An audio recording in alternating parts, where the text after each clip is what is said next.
questionneur. Ça y est, eh ben ça marche. Eh ben bonjour Selim.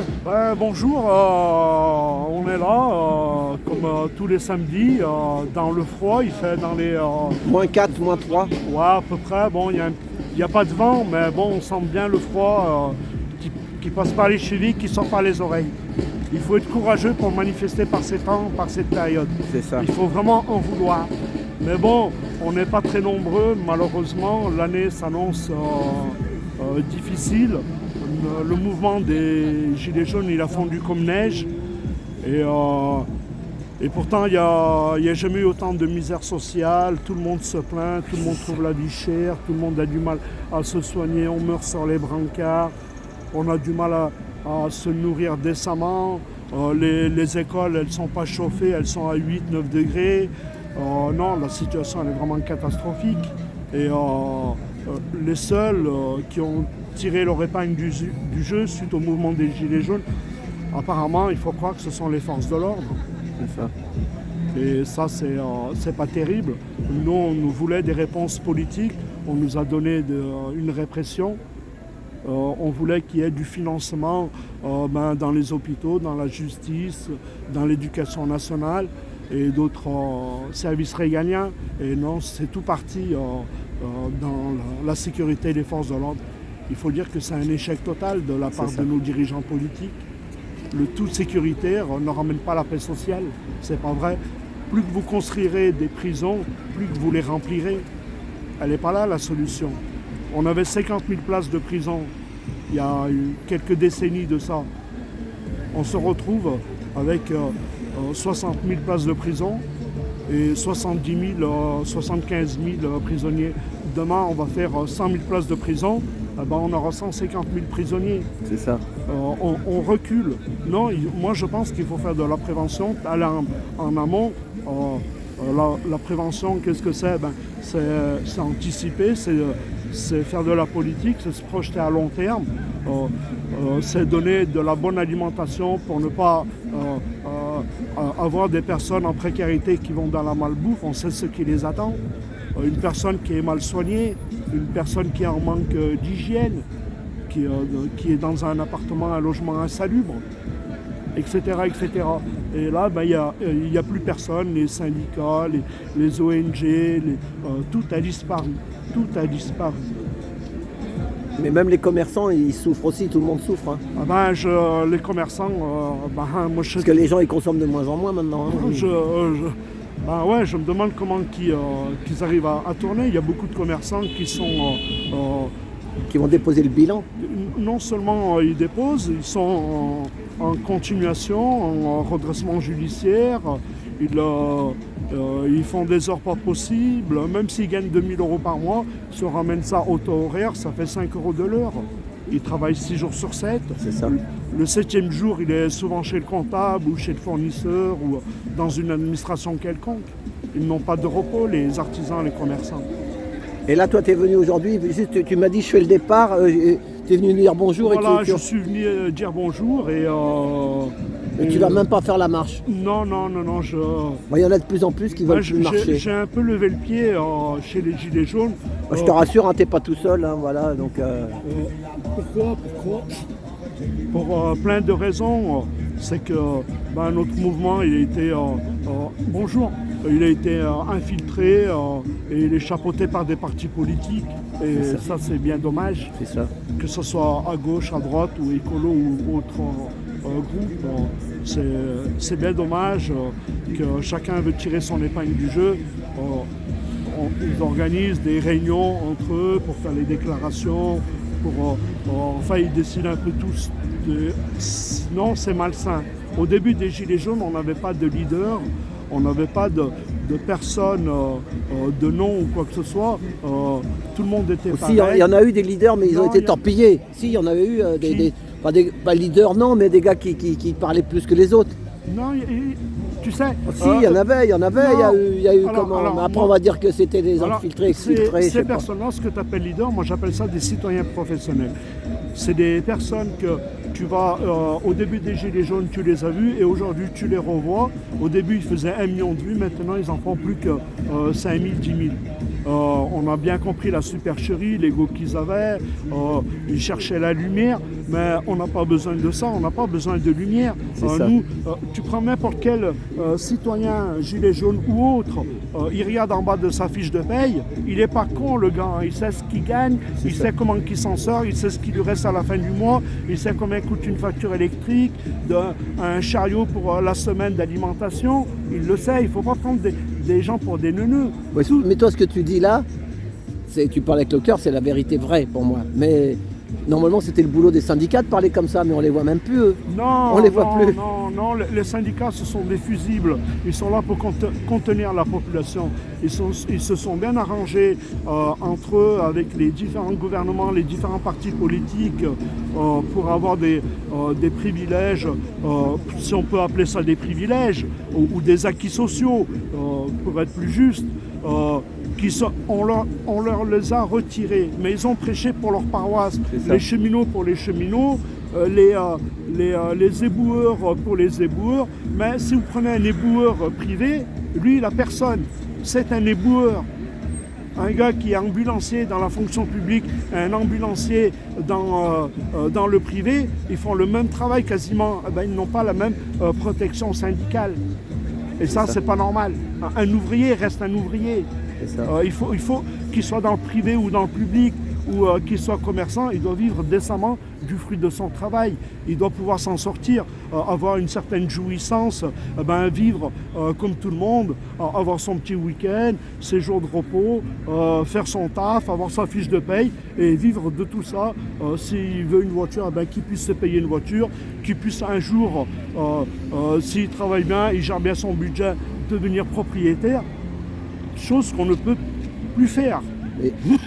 Et je voulais te dire aussi, tu connais Vécu, la chaîne Vécu, Survécu. Survécu, le Belge, Jonathan, il s'appelle. Jonathan, je crois. Non, c'est un Belge, il est sympa, un jeune. Il est parti en Allemagne parce qu'il y a les tracteurs, tu sais, qui manifestent. Il avait fait la manifestation aussi, il était venu de Belgique ici pour suivre les tracteurs. Là, il était monté dans un tracteur, les Français l'avaient laissé monter. En Allemagne, c'est tellement... tu sais, organisé, tu sais, ils le laissent même pas monter dans le tracteur. Ça veut dire qu'il est obligé de courir derrière les tracteurs. Ils veulent pas de lui. En fait, ils veulent pas de médias. Tout est un peu, tu vois, c'est organisé. Ça veut dire qu'on fait sortir les tracteurs. Ils disent on veut notre gasoil, on veut notre gasoil. D'un seul coup, on leur dit bon, voilà, vous avez votre gasoil. Et après, tout le monde rentre chez lui. Tu comprends ce que je veux dire? Tout le monde divisé. Tout est divisé, quoi. En Allemagne, c'est divisé. Il a jamais vu ça, lui. Il dit mais ils veulent même pas que je monte dans le tracteur. Il dit il y a des services d'ordre, c'est même pas les agriculteurs. L'agriculteur, il dit monte dans le tracteur. Mais il y a des sortes de services d'ordre comme des Securitate. En Allemagne, je parle, hein, l'Europe de von der Leyen. Il peut pas. Il dit non, il doit pas monter dans le tracteur.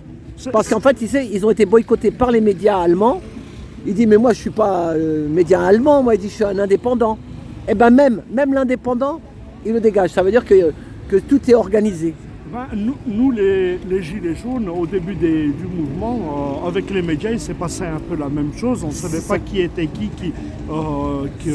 qui faisait quoi. On a eu beaucoup de médias qui se sont fait agresser, qu'ils soient indépendants ou médias connus. C'est ça, pour qu'ils dégagent. Je ne cautionne pas. Pour qu'ils dégagent. Voilà, pour qu'ils dégagent, parce que le média français, il est vrai qu'il n'a plus l'image du média qu'on se ferait d'un média indépendant, autonome, où c'est qu'il peut écrire ce qu'il veut. Non, les médias qu'on a sur le terrain, ce sont des larbins de leur rédaction.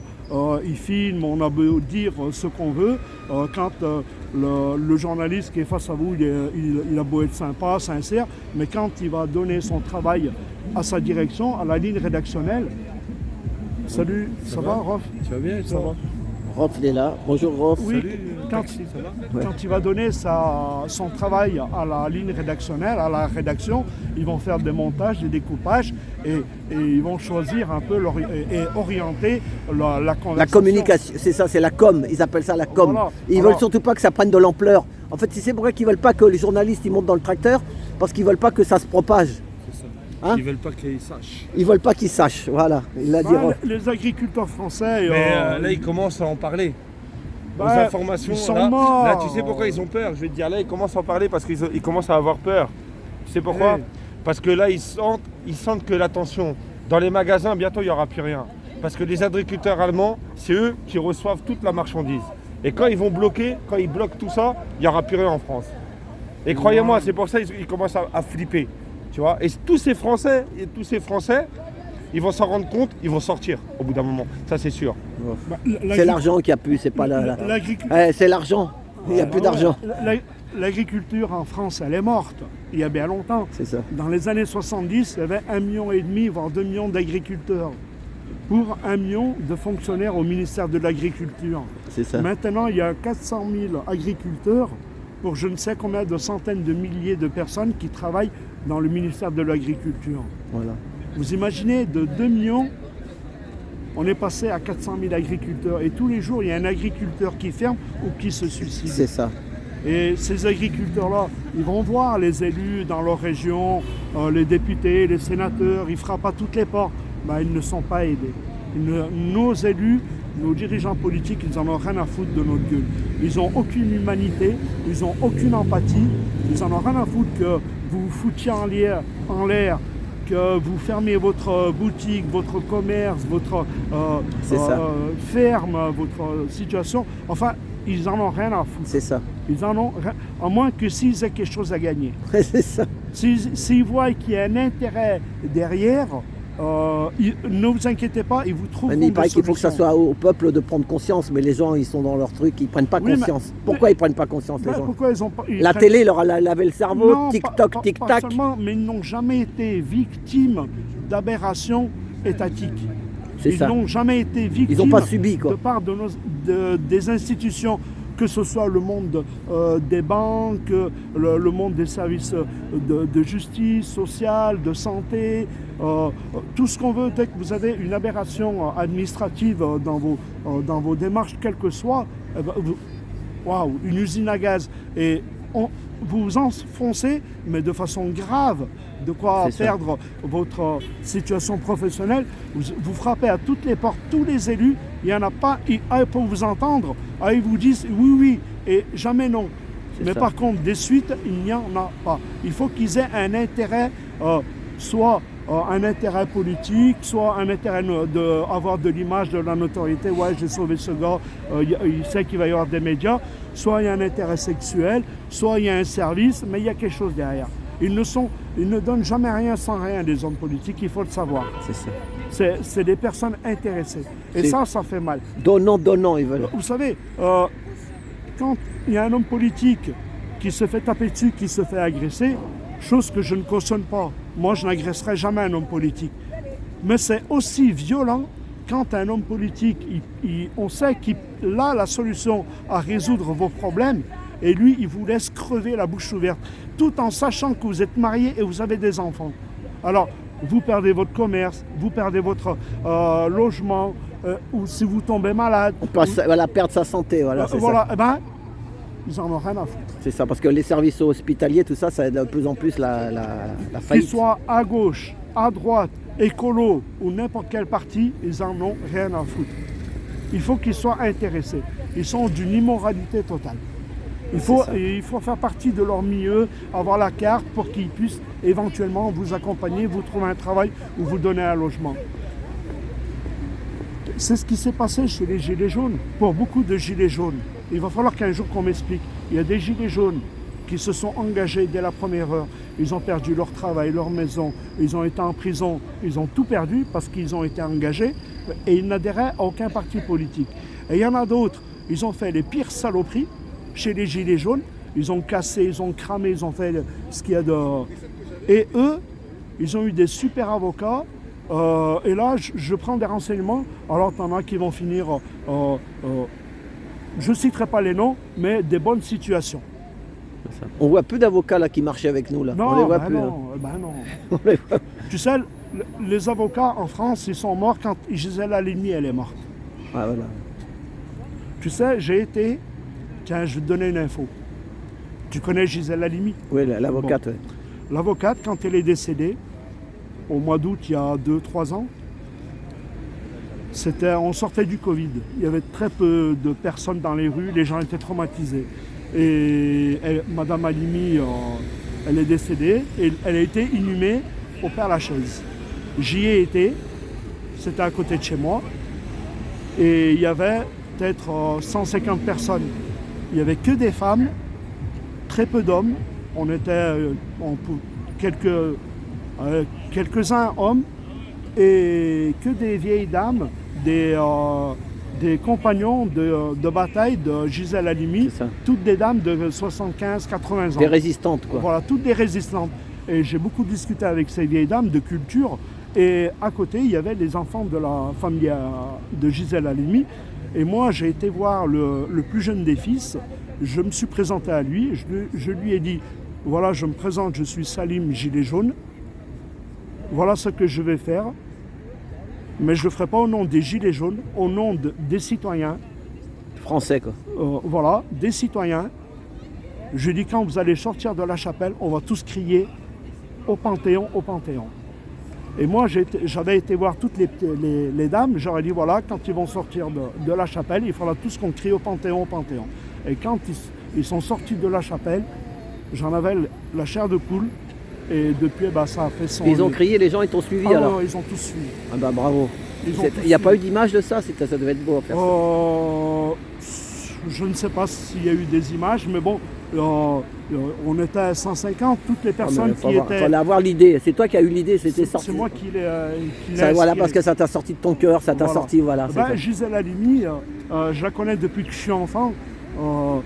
J'ai vu ses combats, qu'est-ce qu'elle a fait, les risques qu'elle a pris. C'était pas une avocate de couloir, de barreau, comme on peut les voir actuellement.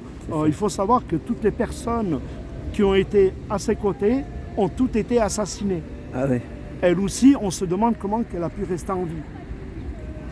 Parce qu'elle était engagée, et Maître Vergès, c'est pareil. Je peux te raconter une anecdote. Vas-y, puis après la dernière, parce qu'après on va y aller. Alors, Maître Vergès, quand il est décédé, j'étais à Alger. J'étais dans une réunion de travail avec des boulangers. Des boulangers, mais surtout j'étais avec la présidente de l'association des femmes algériennes. Et elle reçoit un coup de téléphone, on lui annonce que Maître Vergès est décédé. On lui demande d'aller à Paris avec un texte officiel au nom des femmes, etc. et de le lire au cimetière Montparnasse. Et moi, je venais d'arriver et normalement, c'était moi qui aurais dû lire le texte. Ah ouais. Pour Maître Vergès, au Père Lachaise. Eh ben. Voilà, et puis bon, y a une délégation qui était là en France, qui a été... il a combattu pour l'indépendance de l'Algérie, lui. Hein. Pas seulement, pas pour l'indépendance de l'Algérie, mais plutôt pour les victimes de combattants, de citoyens qui étaient torturés, qui étaient malmenés à l'époque de la guerre. Et Gisèle Halimi, pareil. Et Maître Vergès, il a continué avec des procès pour l'histoire, comme Klaus Barbie et d'autres procès. Ils sont rentrés dans l'histoire, ces deux avocats-là. Et des avocats comme ça, il n'y en a pas beaucoup, voilà, c'est ça. Ce n'est pas des avocats médiatiques, hein. Non, c'est des avocats qui ont posé leur roubignoles sur la table. Ils se sont imposés, ce que devrait être un avocat. Et les avocats, moi je suis passé des dizaines de fois au tribunal, tous mes avocats se sont chiés dessus. Je me suis fait insulter, menacer à 2 reprises. Menacé, insulté une première fois du côté de Clermont-Ferrand. Mon avocate, en 20 ans de barreau, elle était choquée, elle n'a jamais vu ça. En plein tribunal, comme un voyou, le magistrat, l'avocat, le juge. Et il t'enfonçait quoi? Il t'enfonçait? Il m'a insulté. Ah ouais. Il m'a menacé, il m'a dit je vais te sanctionner, tu vas prendre une amende. Enfin, il m'a vraiment détruit, l'enculé. Et l'autre avocat, c'est ici à Paris. Alors lui, carrément, il m'a fait comprendre menace de mort, devant témoin.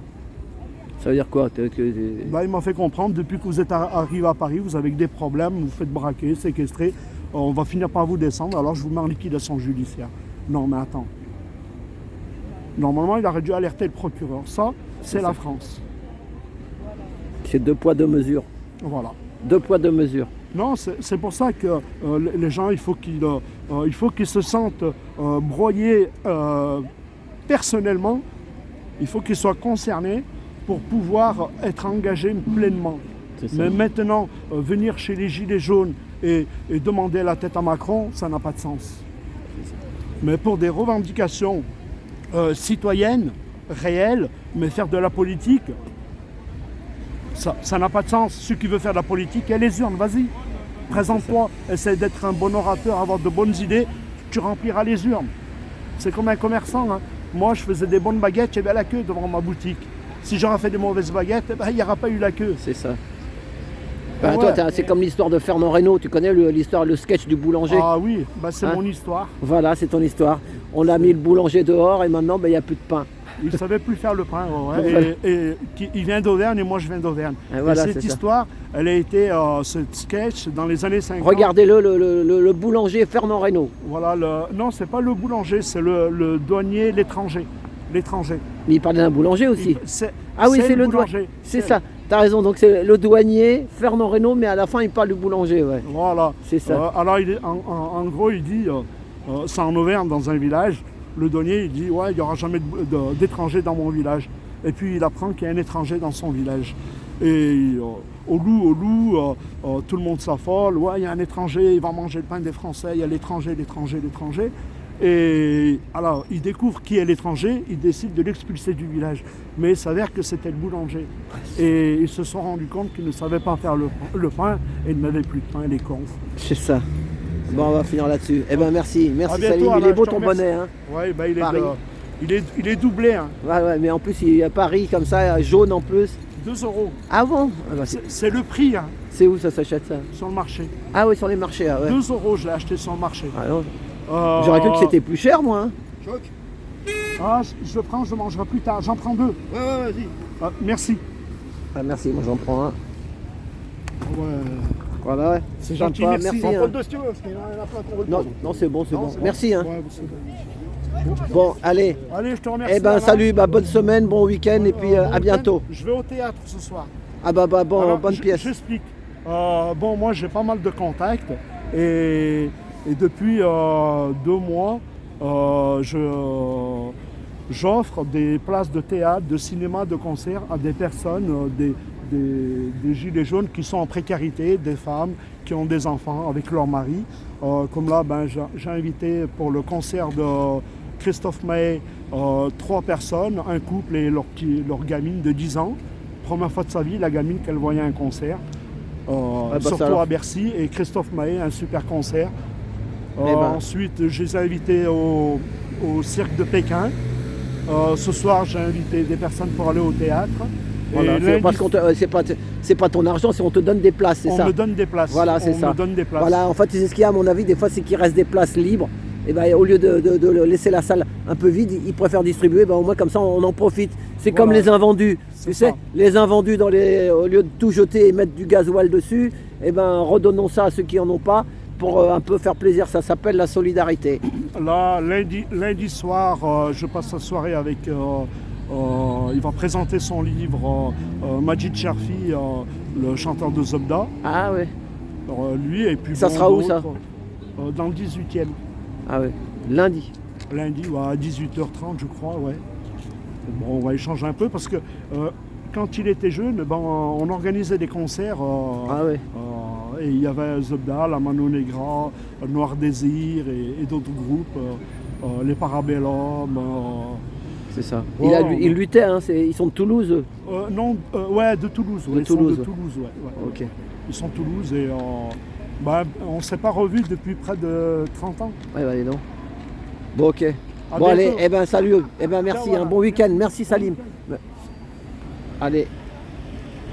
Merci d'avoir regardé la vidéo jusqu'au bout. À tout bientôt. Merci.